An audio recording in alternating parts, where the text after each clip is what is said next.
Tapi Mas Agus, Anda merasa terancam tidak dengan percakapan itu? Ya Atau udah, sebenarnya biasa-biasa aja? ya udah pasti merasa terancam dengan status-statusnya seperti itu yang dibuat akan memojokkan istri saya, terus dengan mengupload apa namanya itu komen-komen yang jelek dari netizen, terus dikasih gift yang komenan-komenan jelek itu, bukan itu aja, banyak banget itu.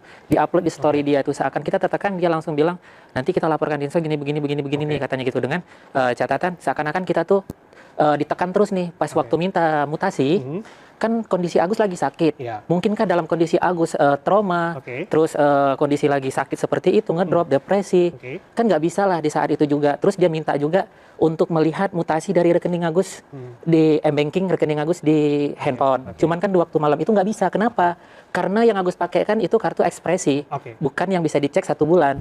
Terus dia bilang di situ, masa sih kamu bohong ya, katanya kamu nggak bisa dicek. Kan situ bisa kita ngecek itu, cuman 1 minggu, nggak bisa ngecek 1 bulan. Jadi saya tangkap ini. Gus, sekarang lu bilang lu merasa terganggu dengan komunikasinya yang dilakukan Teh Novi. Selama ini lu ngapain aja, Gus? Kan awalnya lu sendiri yang komunikasi ke Teh Novi. Tolong Mbak Novi, tolong, Agus sedih banget. Agus pengen cepet sembuh. Ini persoalan komunikasi saja. Kalau misalnya Mas Agus balik lagi ke awal, ke titik awal di mana ini semua bermula, Anda tidak merasa atau menangkap bahwa memang ada niat baik di balik percakapan itu, bahwa ini semua akan digunakan secara bertahap, ini semua akan digunakan untuk semua kebaikan Agus, pengobatan dan sebagainya, dan Agus juga akan punya dalam tanda kutip ya paham itu uangnya Agus, sudah masuk rekening Agus, tapi paling tidak kan kita yang sudah dapat sumbangan, kira-kira pasti sumbangan itu digunakan untuk pengobatan dan juga bisa kasih tanggung jawab moral buat orang di luar sana, kira-kira demikian. Kalau dengan pandangan pendapat seperti itu, Agus komentarnya apa? Maksudnya pandangan? Ya, pandangannya bahwa pernah nggak merasa bahwa ini semua adalah untuk kebaikan Agus? Iya. Kalau misalnya Teh Novi misalnya katakanlah melakukan itu melalui percakapan, ya kita nggak tahu ya percakapan ini kan bisa aja orang tersinggung dan lain sebagainya. Tapi kalau itu semua adalah untuk kebaikan, semua adalah untuk tanggung jawab moral Agus juga. Agus nggak mau ikut dalam itu atau merasa terganggu tetap?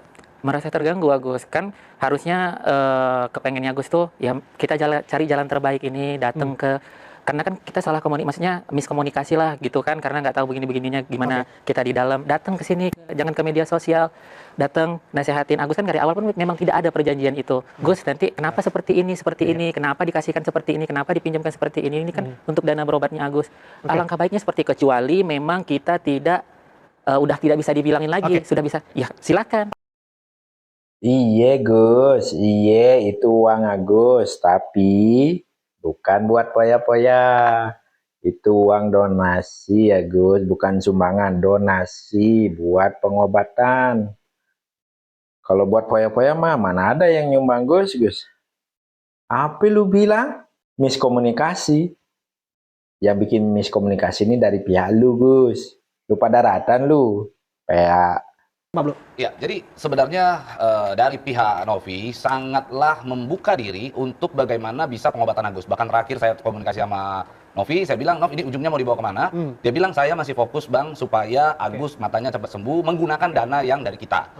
Nah sekarang pada prinsipnya kembali lagi, kalau memang Agus sudah membuka diri, ingin memang berkomunikasi, maka saya bersama dengan para tim kuasa hukum, bersama dengan Novi mengundang sebenarnya Mas Agus, pihak kuasa hukum untuk hadir di hari Jumat. Kita ada acara di Gedung Juang untuk melakukan mediasi. Duduk bareng sama Teh Novi. Kita di situ obrolkan bagaimana mencari solusi yang terbaik. Bahkan kami juga sudah mengirimkan surat secara resmi ke Agus dan ke para kuasa hukumnya. Untuk apa lagi? Nggak bisa, Pak. Nggak bisa, Bram. Untuk apa lagi? Kan udah ada laporan polisi. Oh, berarti dari pihak kuasa hukumnya tidak ingin ada mediasi. Agus pengen nggak ada jalan karena kan kita untuk undang klarifikasi itu bukan situ tepatnya. Bukan mediasi. Di kantor polisi maksud Anda? Di polisi. Oke, berarti kalau memang itu tinggal yang penting acara kita laksanakan di hari Jumat. Kira-kira kalau Agus sendiri bersedia nggak? Agus untuk datang. Agus bersedia nggak untuk mediasi sama Teh Novi? 1,3 M di situ, itu selesai. Tunggu dulu, tanyakan dulu sama Agus. Itu begitu. Kalau ini sebetulnya memang harus dibicarakan, ini sudah dibicarakan belum penasihat hukum dengan Agus? Agus sudah tahu undangan itu. Agus sekarang saya tanya sama Agus bersedia kuasa hukum udah tahu.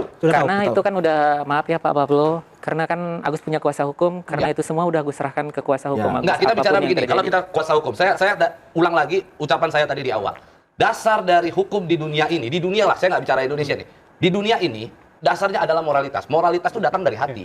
Saya tanya sama Agus, dari lubuk hati Agus yang paling dalam, ingin nggak sih supaya ini baik-baik saja? Damai. Ingin nggak sih supaya ini semua kondusif lagi seperti awal, ingin nggak sih? Agus ingin kan? Kita jawab aja Gus. Tunggu dulu, bro. Kasih dulu ingin kan? dijawab. Pertemuan itu Sebentar. kasih uangnya satu Sebentar, sekian Bang M selesai kan? Bukan hanya untuk Agus klarifikasi tuh doang. maunya apa? Maunya duduk bareng nggak? Maunya Berarti, duduk bareng untuk berarti selesai masalah maksud itu. bro adalah uang ketika masuk kartu selesai gitu masalah. Ya kan sekarang persoalannya kan uangnya haknya Agus. Berarti ada uang masalah beres gitu. Ada haknya Agus. Tunggu sebentar, satu-satu ya Bapak-Bapak ya. Ya. Saya mau dengar, Agus sebetulnya pengen duduk ya? Pengen duduk bareng ya? Kalau yang itu sih Nggak apa-apa, Enggak, lubuk jawab saja. hati paling dalam. Pengen duduk bareng ya? Ya segala sesuatu, nggak ada yang nggak bisa diselesaikan. Entah itu duduk barengnya di kantor polisi, entah itu duduk barengnya dimanapun, yang penting ingin duduk bareng, ngobrol dengan Mbak Novi dan dimediasi, kira-kira gitu ya? iya udah Oke, kita dijawab semua sepakat. dari Iya, itu. Jadi dengan intinya itu. begini, Ya, kita- hati kami semuanya sepakat bahwa kami ini masih punya Oke. rasa simpati itu Oke, kepada Agus. ya. Nah, terakhir dari diskusi ini Bang Pablo menanyakan ke Agus sendiri ya, tanpa kuasa hukumnya si Agus ini, apakah Agus mau mediasi ya ke Teknopi ya, duduk bareng untuk menyelesaikan kisru donasi ini. Tapi malah dipotong terus sama kuasa hukumnya si Agus. Dan gaya banget si Agus nih, sok-sokan. Maaf Bang Pablo. Sekarang Agus sudah punya kuasa hukum. Cie, gaya lu Gus, parah. Dari diskusi ini kalian udah tahu kan ujungnya seperti apa, dan dari pihak Agus sendiri kuasa hukumnya mau seperti apa, kalian udah pasti paham kan? Oke.